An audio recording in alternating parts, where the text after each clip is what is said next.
Hey, folks, welcome to the other side of cyber, our inaugural show. JJ, welcome to today's episode. Thank you. How are you doing this wonderful, wonderful Tuesday? Well, I'm pretty good down here in the other side of the world. A bit croaky today, bit of asthma going on, people. So it's not the 0055 voice for those that do know what that means. It's just me today, and hopefully, no dolphins disrupt our broadcast.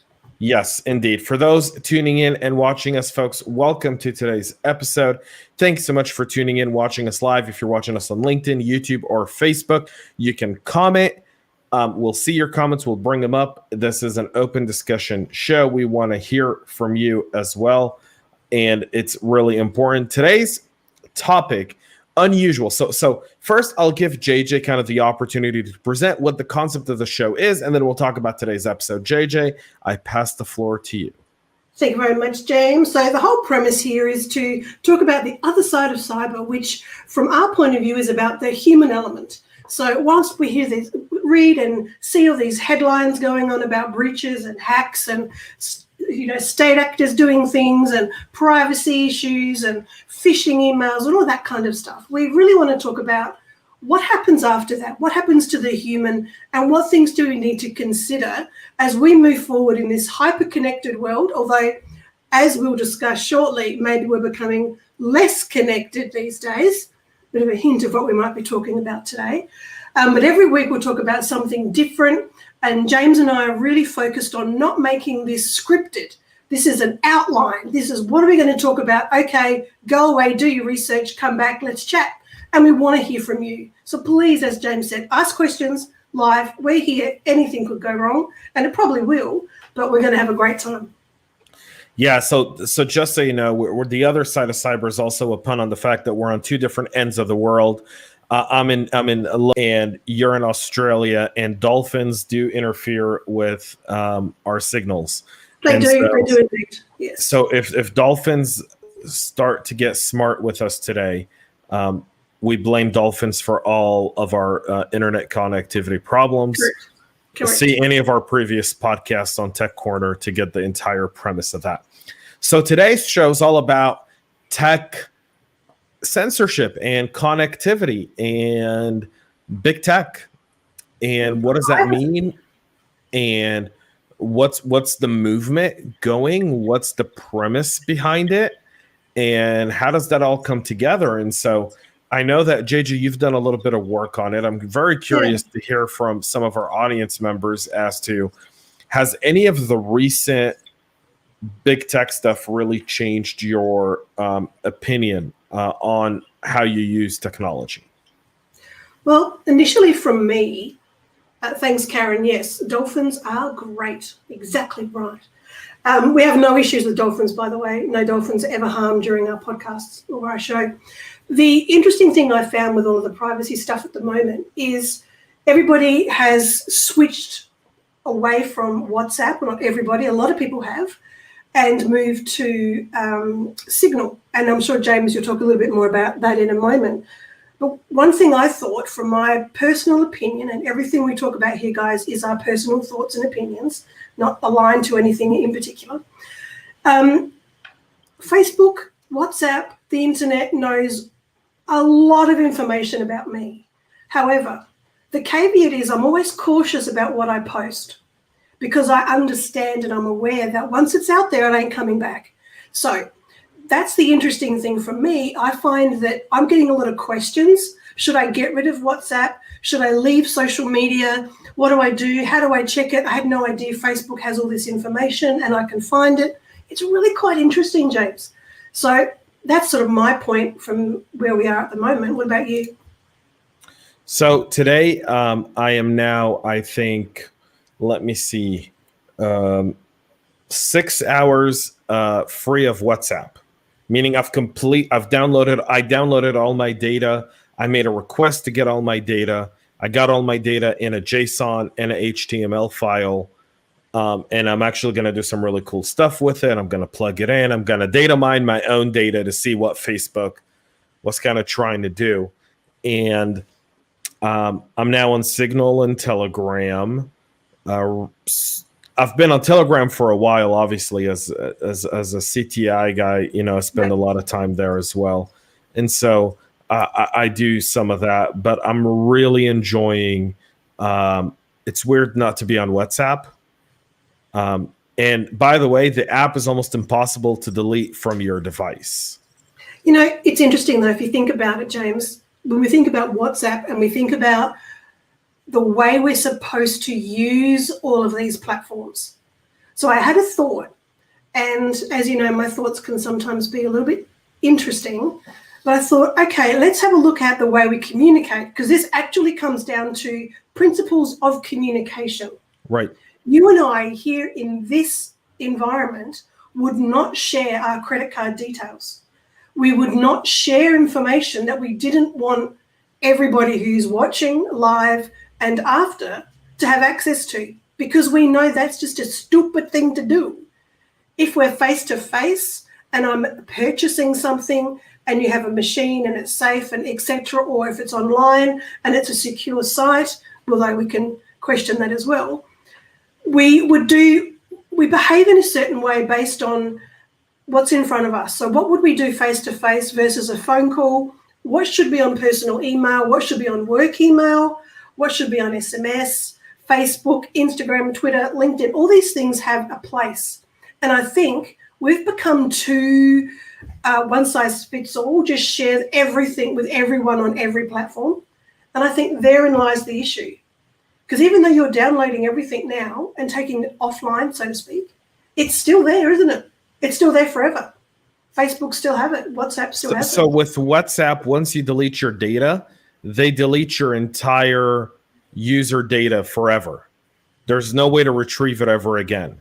So if you're going to leave WhatsApp, it's critical that you request your data, you get it back in a zip file, right? It took mine. I made the request on Saturday and I got it today.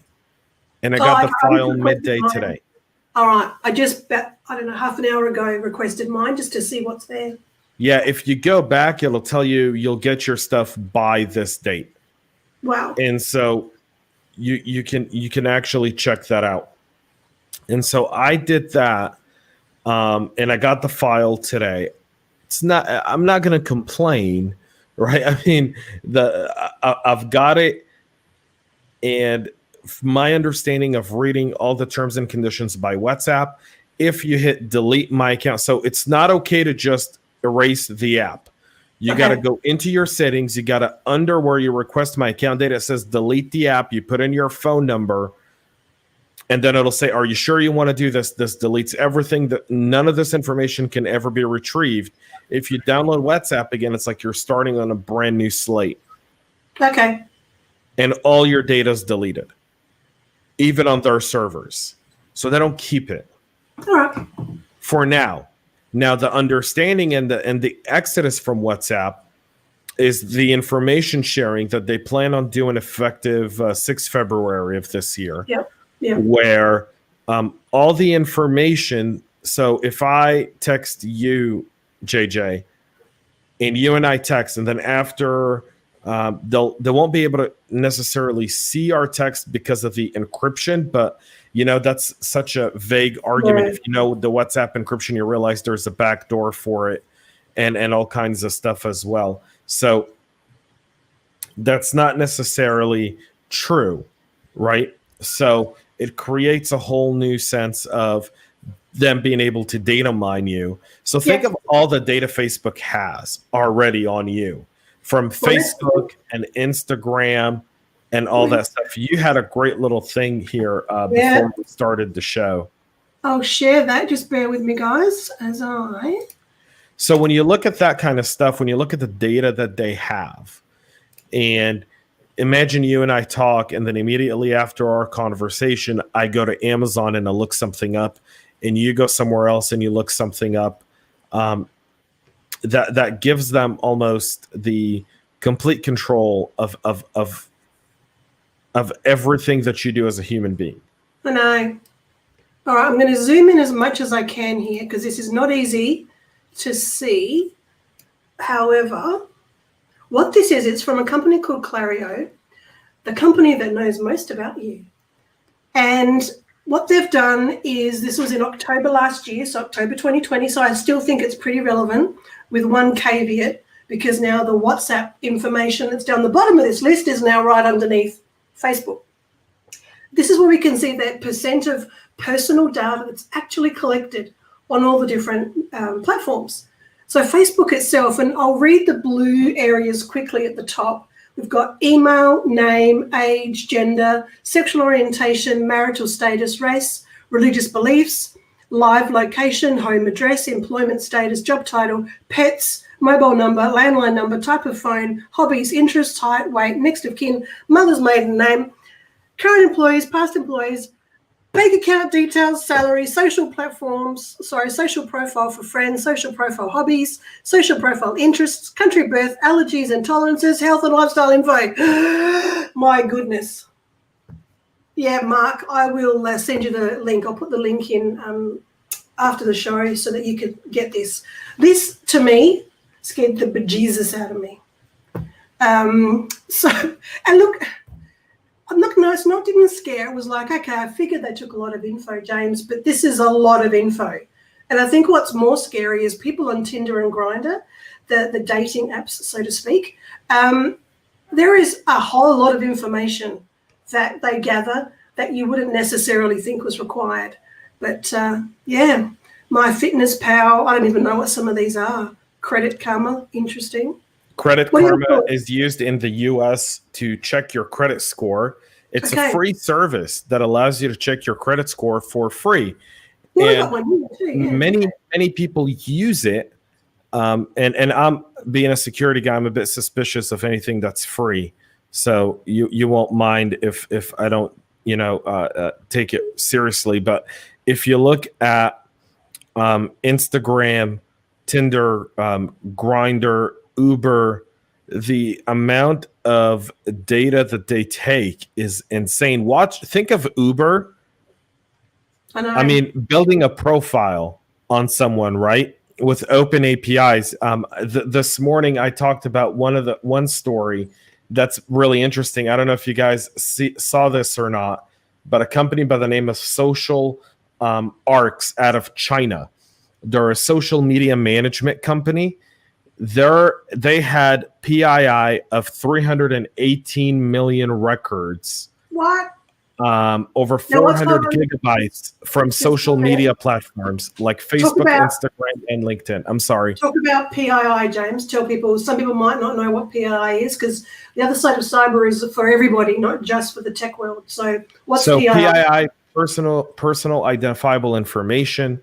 So they it's a I don't know how they got the data and all of it. So this is a Chinese company. Okay. They have 11,651,000 Instagram user profile. Here's the scary one. 66,117,839 LinkedIn user profiles. Wow. So let's just think what's on LinkedIn. Yeah. I wonder so where think of like fishing. phishing. I'm just going to think of like phishing. Scrolling. Where do you see LinkedIn on here, by the way? I don't even see LinkedIn in the 47. No. Of course, there's porn.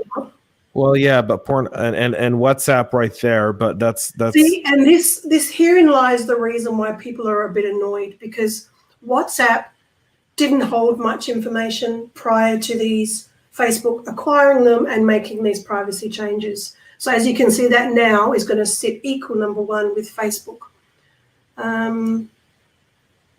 DoorDash, PayPal, Amazon. This is where the cyber criminals think to themselves, excellent. So all we're going to do is find ways to hack some of these, and we've got everything we need. No LinkedIn on here. So they don't need to hack those, JJ.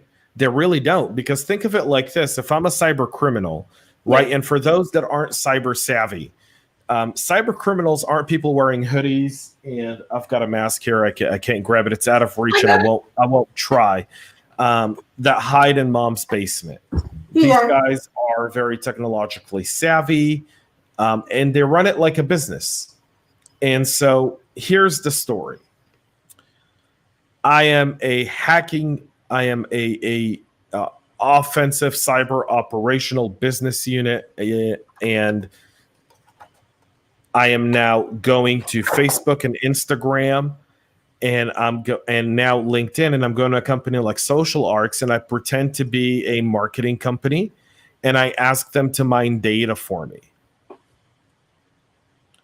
And I pay them a few bucks to mine data for me that helps me better target my attacks. So, for example, in the Social Arcs database, the personal data that was stored for Instagram and LinkedIn users was private phone numbers, even ones that you didn't want to have public, email addresses that you've tried to keep private. And so the question now is, how did they get that? Like, how did they get their hands on that? And Michelle here has a great question is, doesn't Facebook own Instagram? Yes, they do. They absolutely own Instagram. And so and they own WhatsApp. And that's where the three come together. So if you put the three together, they're able to piece together so much information on every single individual.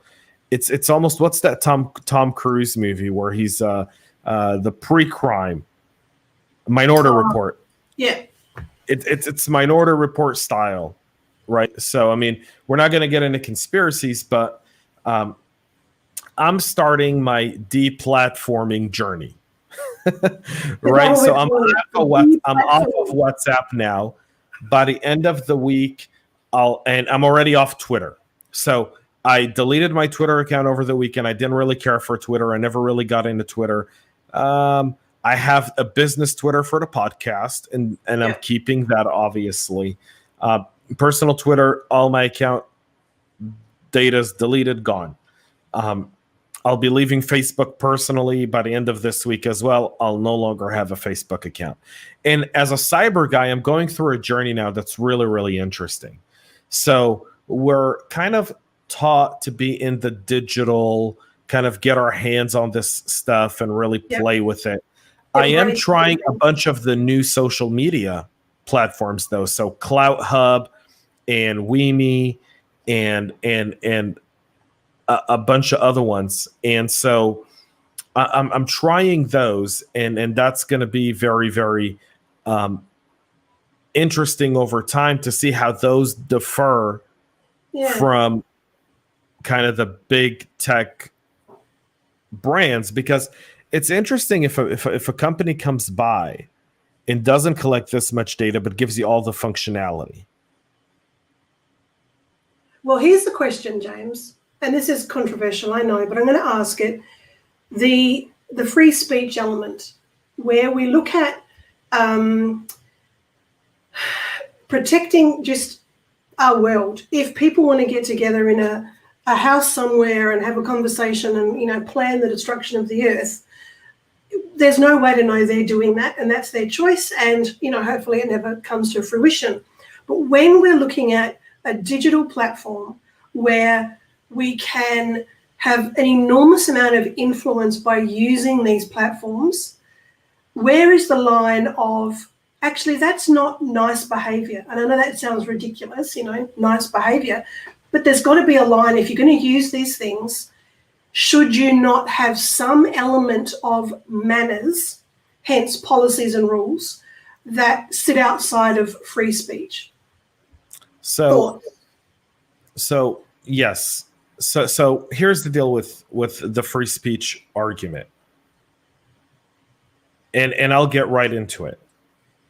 If you're going to deplatform Donald Trump, you sure as hell better deplatform the Iranian Ayatollah who's spreading anti-Semite, anti-America, anti-West stuff on Twitter, right?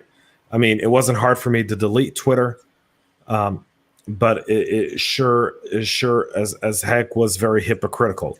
Another very hypocritical thing with that is these private organizations that claim to want to replace the town square, right? Yeah. So here's the beauty of technology. I'm in the States, you're in Australia, we're having a town square debate over tech on public platforms, right? And that's wonderful.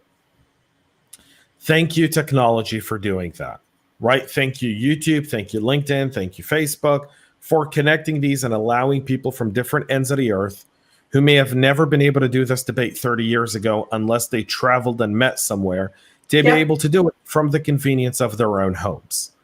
Okay? That's wonderful.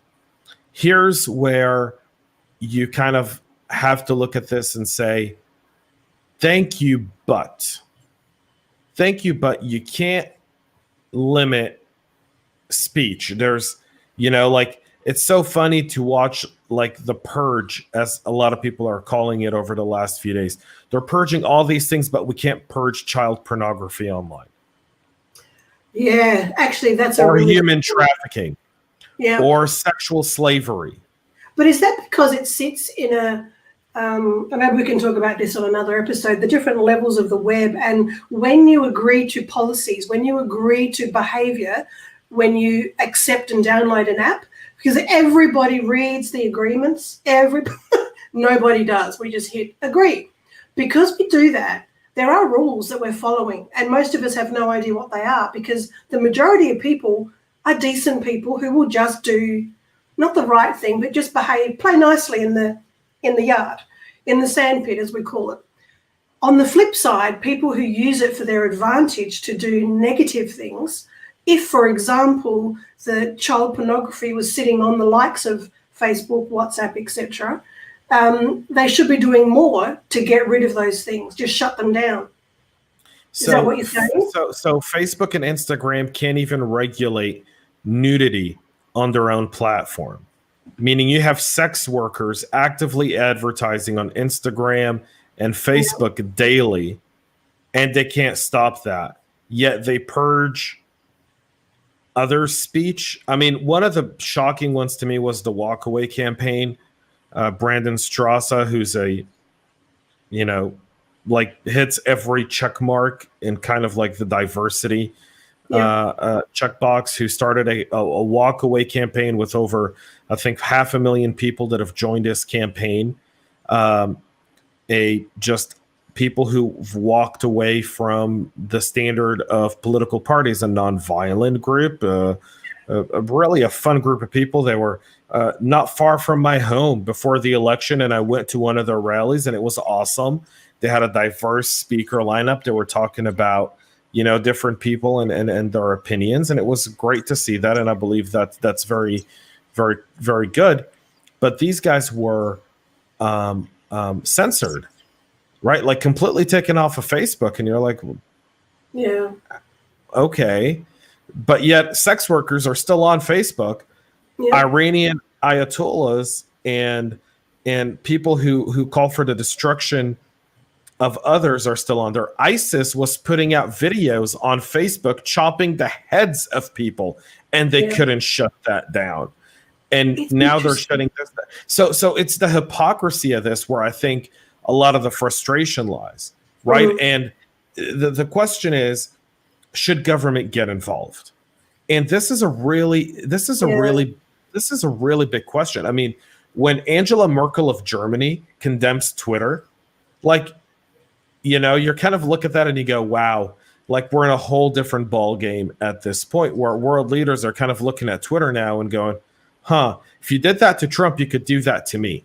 So watch a bunch of other governments now start to regulate Twitter and support an infrastructure that competes with Twitter domestically. Yeah, true. And if we think about, if we come back to that human element, that how does this affect the general public?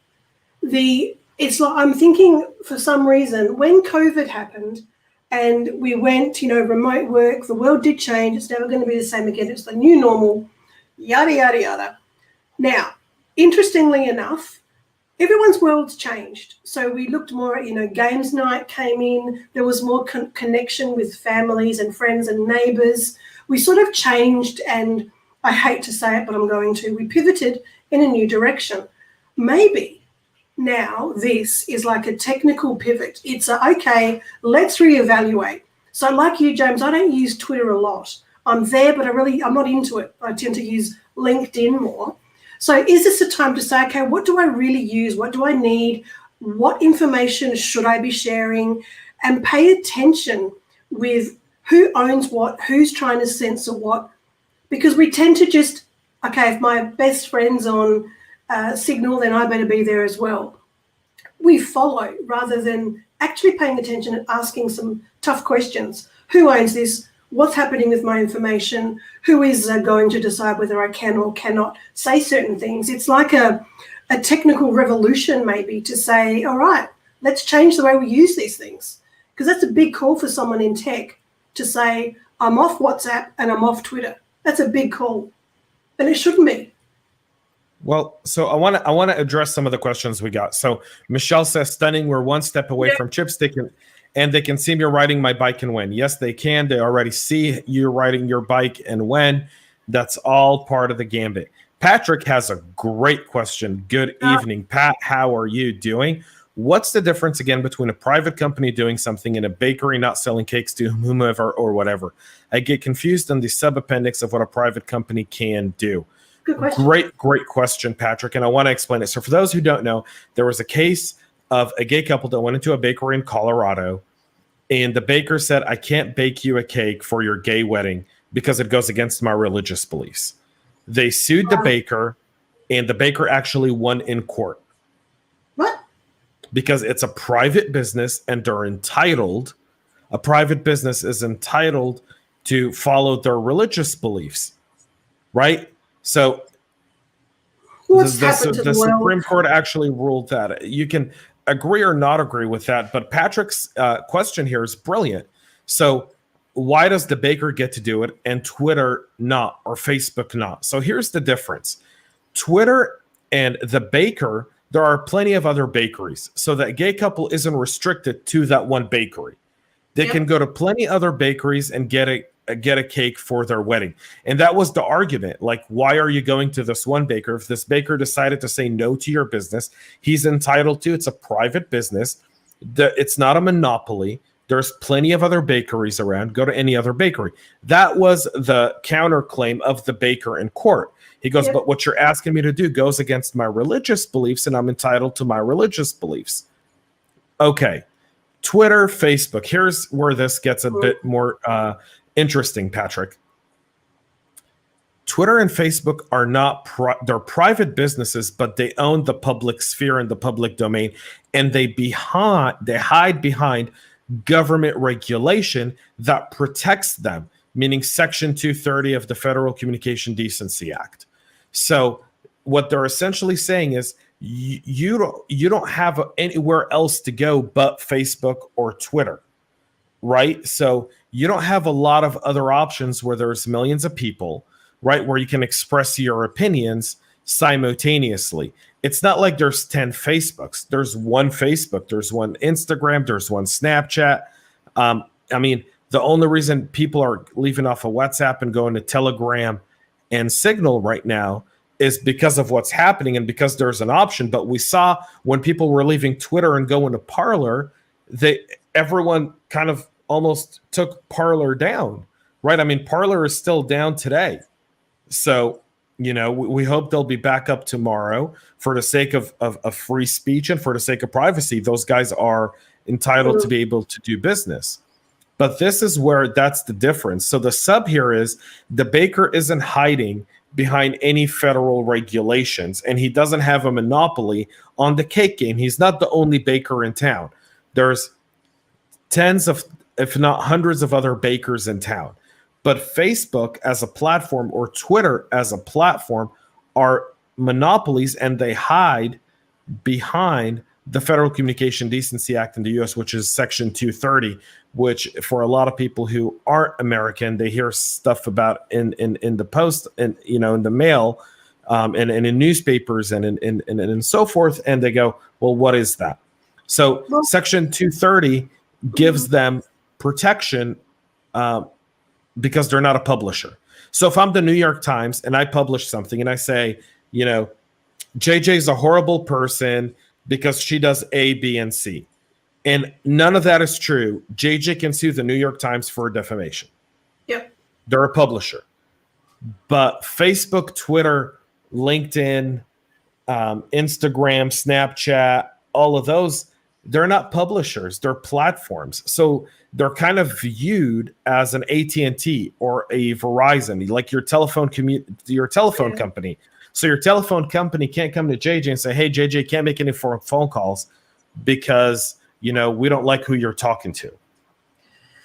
Look, I find that interesting, James, because we've put Twitter, we've put Facebook, they've got the monopoly, as you say.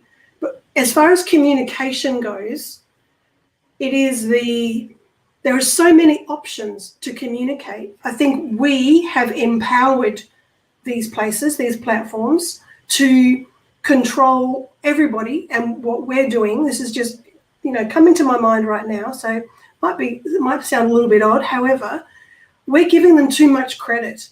If Twitter shuts down tomorrow, the world will still go. We'll still be okay. I think there's too much anonymity. That's what it is. There's too much anonymity and hiding when it comes to this online element of the non-publishers. So if someone on Twitter said those same things about me, I'm screwed. There's nothing I can do. It is just how it is, and it can wreck my life, and there's nothing I can do because they're not regulated to that point. So where is the line to say you just can't make shit up when it comes to these platforms because they're not publishers? Surely there's got to be some regulation. So here's the deal. If you regulate that you can't make stuff up, right, then you're impacting free speech. So in the days of the printing press, right, when newspapers was predominant, there were plenty of other alternative newspapers that didn't have the distribution, but posted all kinds of conspiracy theory stuff all over. Yeah. Right? The idea of free speech is, even if I say the most garbage conspiracy thing on the planet, I still have a right to say it. It's my God-given right. At least in the United States it is. Right? In most modern countries, it's your God-given right to say something stupid. And conspiracy, and people have the right to laugh you off or take it seriously. It's called personal accountability. Right? But saying something stupid, if I stood on a town square on a soapbox and I said something stupid, it's me standing there visibly owning my stupidity.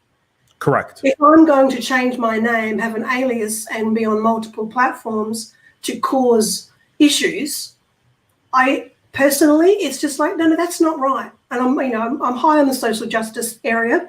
So when I think about it, it's like free speech is one thing, and I absolutely say, yes, you want to go and stand and speak and say whatever you like and own it, go for your life. If you want to hide and pretend that, it's not you saying it, that's a whole different ballgame. That's not free speech. That's secret speech. I want to say it, but I don't want to own it. So that's a great point that you bring up, is these bots and these trolls that exist online, right? This idea of doxing. Yes. What's that? Explain that to people. Doxing, what's that? So doxing is when your private information, your phone number, your home address, is put online for people to target you with that information. Okay. Right? That stuff is serious, and it can impact a lot of people. In fact, I think a police officer from the Capitol Hill raid committed suicide yesterday. Yeah, I heard that. And that was partially because he was being doxxed. So people knew where he was and they were making life hard for him? Right. They saw him on video. He was letting people through. People recognized his, name, his picture. They used facial recognition software, matched it with stuff that was on Facebook, LinkedIn, Twitter, other social media platforms. And lo and behold, we know the guy's name. And this brave policeman who makes very little money and then deals with people at their worst moments in a very highly stressful job that very few human beings want to do. Kids want to be police officers because they don't understand the complexity of police. They only understand, their brain can only comprehend good and bad. right? Yep. But as an adult, good and bad becomes very, very blurry. Yeah. Right. And so what we're seeing now is just that aspect of it, which is, people are trying to build this good and bad, and they're being polarized. And so what happens right now, and what's happening right now, is we're seeing people, instead of people trying to come together and let the best ideas win, they're being split further apart. Yep. And being told to hunker down and hold on to your views, to your opinions, don't listen, don't do anything like that. And this is where I think Twitter and Facebook are wrong. Exactly. Right? If your idea was to allow a town square. Now, I agree with you with the anonymity piece, right? The anonymity piece is horrible, but I don't know that I want to give my PII. And we had the graph earlier, and we'll have you bring it up here towards the end of the show again, right? But I don't know that I want to give my PII to Facebook. Now, just so you know, if you have a business account with Facebook and you want to do advertising, they require you to submit your driver's license so that they can verify that you are who you say you are. Yep. So that your ads are legitimate. So why not use that same thing and say you're only allowed one profile, we match it with your ID, and this is who you are. Now, would people behave differently? I don't know, because some of the worst stuff that's said, but some people would, but some people, let me tell you something. There's stuff on Twitter today where, they took down Trump for incitement of violence, but there's stuff on Twitter today where Raza Aslan, a journalist, when they were nominating Amy Coney Barrett, said if they nominate her after Ruth Bader Ginsburg dies, burn this whole thing down. That's not incitement to violence? Yeah, well, look, at least the name, as long as, if we come back to, let's think about the other side of cyber right now, the human element, and I'm going to come back down to teenagers on social media. Okay. And yes, this takes a very left turn, but there's a reason for it. The cyberbullying is out of control with this young group. Oh, by the way, people, you'll be lucky enough to meet one of my cats in a moment. He's jumped up. He has got something to say about cyberbullying. Now, what happens is anonymity of people being able to create profiles, and that's Fergus, and cause issues, make statements about other people, and then sit back, the true trolls, and then watch all chaos take place. The amount of suicides occurring in this cohort is terrifying. And a lot of it is because the people you are using anonymity, so teenagers are using anonymity to hide behind nasty behavior. There's no other way to put it. It's just nasty behavior. If they were in the same room with that person and their friends, they would not say those things. Some people would. There's always actual real life bullies. But when it comes to online, it's like a veil is put in front that says you can say a little bit more than what you normally would and get away with it because you can hide behind this veil. I believe anybody has an opportunity to tell someone else they don't like them or think that they're an awful person, as long as they do it face to face. Transparency, none of this hiding. If we took that away, if you want to stand there and say, I don't like this person, I wish they would just, disappear, then say it. That is, in my mind, free speech. But if you hide behind something and then step back and watch chaos reign because that's what's happening, that's a problem. And it's starting really young. It's starting with the kids and no repercussions for their actions. And they're going to grow up and they're going to use social and use these platforms like never before. Nothing like we're seeing now. Some people probably start running organizations purely using social media. They won't have offices anywhere. And that to me is scary because for some reason, it takes away the emotion. You take away that emotion of sitting in front of someone, even sitting across the world, James. There are certain things we would and wouldn't talk about because we're actually talking to each other. And that's what we're missing. We've taken away the human element of conversation and communication. There you go, mic drop. So, wow. So, yeah, absolutely. I mean, cyberbullying, and especially over the period of COVID, the amount of people that have committed suicide due to cyberbullying or due to just helplessness from fake news Yep. or misinformation or disinformation is unparalleled. It And is. so And it shouldn't be that way.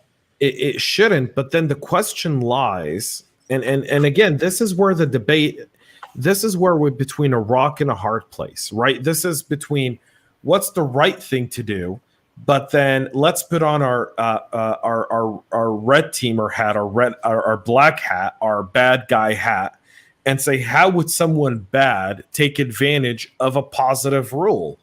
Because in history teaches us that every time humans try to do something good for the sake of humanity, someone bad came in and took advantage of it to hurt the humans who've done that. But that's human nature. And that is the reason, I do what I do in the world of cybersecurity, because I know there's that human element no matter what happens, no matter what we do. Even just driving a car, there are road rules, there are speed restrictions, and there are people who are still speeding because they can. So no matter what rules we have in place, no matter what guidelines we have, no matter what new platform happens, there's always someone, because this is the nature of humans, to find a way to break it, to take advantage of it, to manipulate somebody else or a group of people in the wrong way. But that's life. That's why there's good and evil. That's why there's yes and no. That's why there's yin and yang. That's just life. But we need to give a voice to it. And I think when it comes to the basic human, the way we communicate, I think we've become very distant. And COVID's brought us closer in many ways. I know there's, it'll be great if it never happened, but it did, and we need to deal with it. But what we're dealing with now is actually it's a crisis of such. It's a communication. It's a anonymity versus transparency versus accountability. And there's always going to be people who will take advantage, always. But I don't think that these platforms consider that. I think it's more, yay, let's just trust everybody, everything's going to be fantastic, and launch something. I don't know if anyone actually says, yeah, hold on, but how the bad guy's going to use it. Oh, don't be negative. It's like, no, it's not negative. Well, it's really negative. In most software development, right, there's always someone on the team there that's thinking of how a bad guy could break into something he's doing, right? That's just part of the development process. From a usage perspective, sometimes you invent something so early, so changing, that you don't quite, like when Ford invented the first automobile. Yep. Going 20 miles an hour was considered fast. Uh-huh. Right? Like if you and I sat in a car right now and it went 20 miles an hour, we'd probably punch the driver. However, you'd push hard to see if you could get over that, wouldn't you? Because that's human nature. But you get it faster.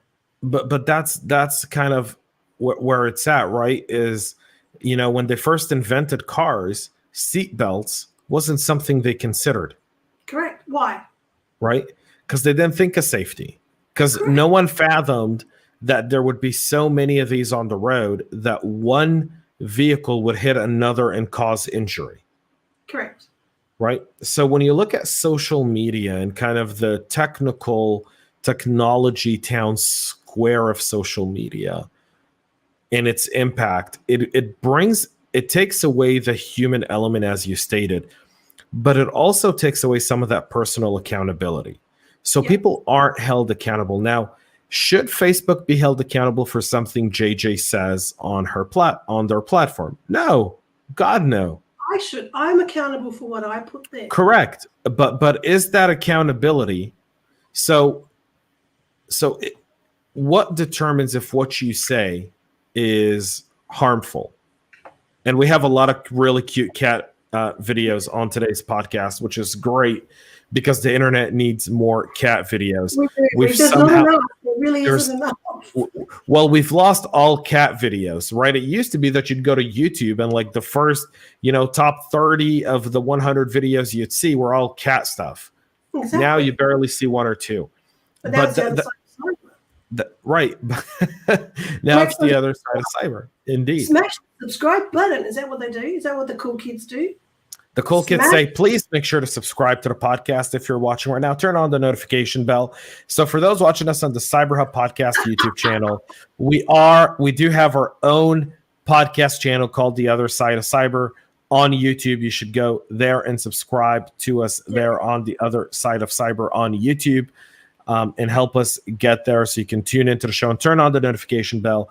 We are live every single week, 11 a.m. Sydney time, 7 p.m. on Tuesday night in the U.S., which is a kind of a very weird thing, by the way, because you put Wednesday and people think Wednesday, and you're like, well, no, it's Wednesday in Asia, but it's Tuesday night in America, right? It's just awesome. And my son will cringe that I just did that, smash the subscribe button. I'm sorry, kid. So I love it. So let's for a second really look at this from a perspective of what's the other side of this. Well, one, as a cybersecurity person, right? We both work in cyber and different elements. You come from a very human element of it. I enjoy the very technical aspect of it. We have to look at this from not what could technology do, but what could humans do? Exactly. Right? So I don't trust government to regulate anything for me because I don't think government knows better than I do. Why don't, with this self-regulation? I mean, I don't need the government to tell me how to behave. Well, yeah, but then again, self-regulation has made one person dress like a deer and hang out with a bunch of deer and then get shot by a hunter. Yeah, okay. Okay, so now there's personal accountability to that person. That's a real story, by the way. People should look this up. There was a guy, I think somewhere here in the States, that identified himself as a deer. As you do. Apparently it's very normal. And he was with a group of deer. Some hunters were tracking this pack. And he got on two legs and started walking, and they didn't realize. And if you see the pictures, you'll go, okay, yeah, if they're a few hundred yards away, there's no way they could have tell this guy was human.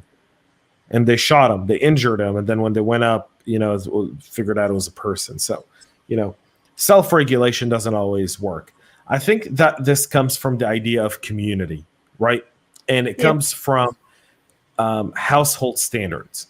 So with your son, you teach him how to behave a specific way online. Correct. Don't say something online that you wouldn't say to someone's face, right? Now you're doing that, and a lot of responsible people who are watching the show will also do the same with their kids. The problem is we are a very small minority of a bunch of people who don't know what their kids do online. And if you watch, and I'm a documentary person. That's what I like. I don't like watching TV. I don't like watching TV shows and movies. I like watching documentaries. I get into documentaries. I've seen a bunch of documentaries. I've read a bunch of books on the idea of parenting. Yep. Right.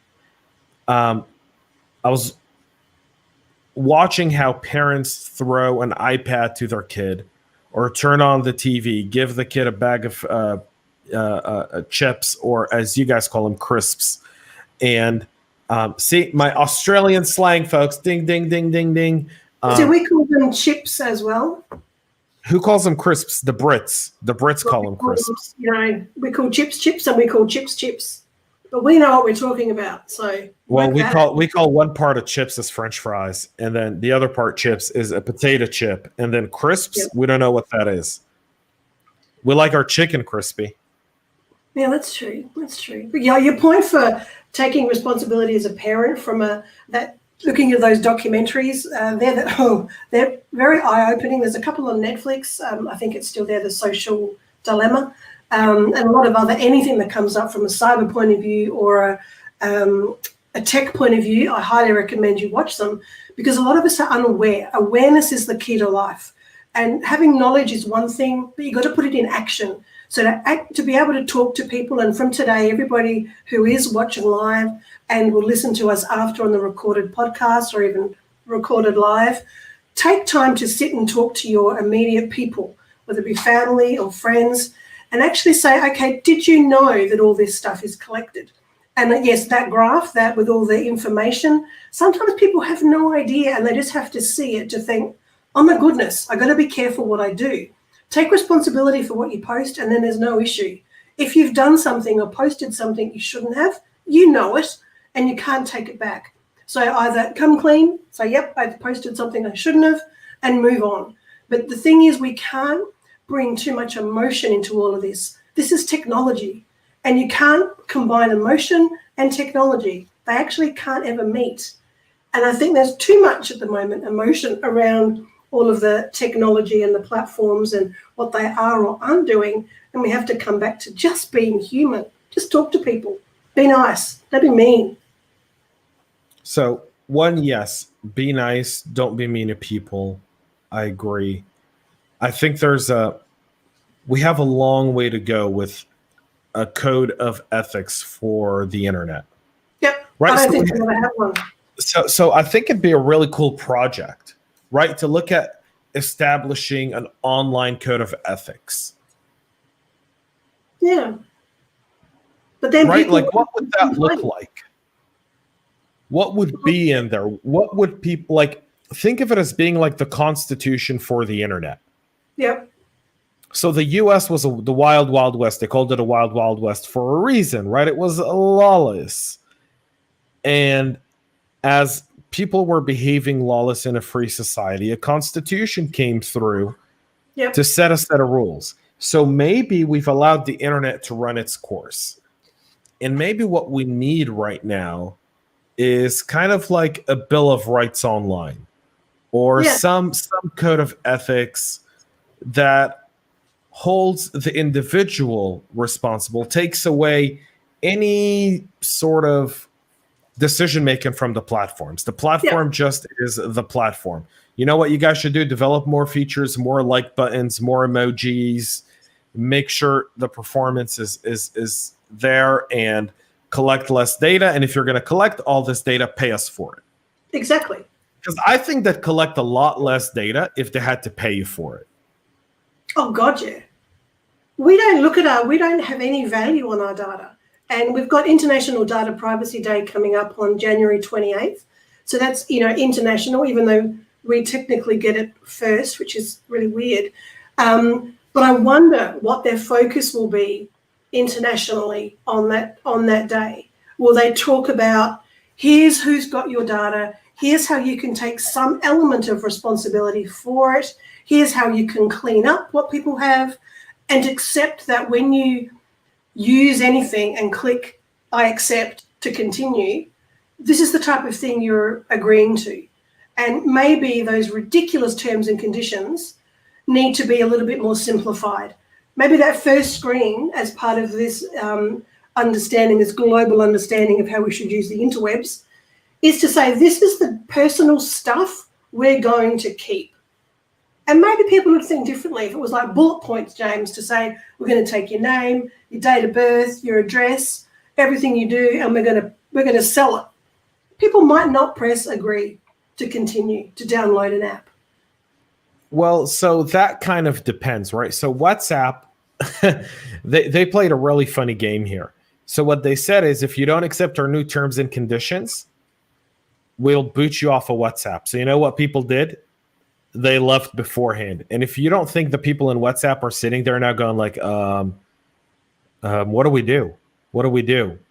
I mean, Facebook and Twitter stock has been down for the last 3 days. Yeah. I think there's a revolution happening here of that. I think we're too quick to use the word revolution. I think what's happening is there's now consciousness among some group of people in regards to it. Because let me tell you something. If the moves that Twitter and Facebook made support your cause, meaning you go, great, they're deplatforming Trump. Great, they're taking away all these conservative voices. You don't see a problem with that. You're not revolutionized. You're like, great, I'm in my echo chamber, right? You're sitting on your beach, your legs are up, and you're like, awesome. But if you're the person who's being censored, or if you're just an average human who's watching this from the side, right? And you're apolitical, meaning you don't really care. You don't care who's president. You don't care who's congressman. You don't really care. But now this made you care. Yep. Right? And the people who are celebrating this stuff, I'm like, guys, be wary, because when eventually it's going to come to you, because you're going to disagree with someone on something, and they're going to deem that your opinion is not worth anything, and you're going to be kicked to the curb. So, like, we have to be responsible, and that's why I think maybe an internet bill of rights would be a great thing, a global bill of rights that's adopted by every major ISP in the world, right? Internet ISP stands for Internet Service Provider. Nice. Would be magnificent, right? It would be kind of like the new thing, right? And so this has been a really weird episode, by the way, folks. Like, this is not how the show is supposed to go. So we're having fun, but we should probably wrap up soon, because otherwise we are. Later, we have talk about water. So we have 3 minutes left in the show. I kind of want to break down what the show is going to be like next week. Next week, we're going to be talking about the other side of cyber, the untold stories, the sophistication of a very brazen cybersecurity breach that happened in 2014. Every show will highlight one story, and we're not going to talk about the technical aspect of it. We're going to talk about the human element of it. We're going to share some stories and some stuff that we bring into the table. And that's how we're going to spend about the first 20 minutes of the show. And then we'll open it up for questions and dialogue and discussion and debate. And we want to get your comments. We want to hear what you have to say. It's going to be great. Next week, same time, the other side of cyber at 7 p.m. Eastern time for our U.S. audience. And JJ will take us and sign us off of today's show. Excellent. And remember, for our Aussie viewers or our APAC viewers, it's 11 a.m. for Eastern Standard Time. And thank you so much for joining us. Make sure you subscribe, and remember our hashtag, the other side of cyber. And we look forward to seeing you guys next week. And until then, stay safe online. Folks, thank you so much. Stay cyber safe, stay healthy. Subscribe now to our show. We'll be back with a lot more next week. So please subscribe. Please subscribe and share and comment and let us know what you think. Next week, a 2014 data breach that impacted 88 million people, but had an impact that went farther down line to nearly 450 million people. We'll talk about that next week. So you'll want to be there. Take care, folks. Have a great rest of the week. Bye, guys.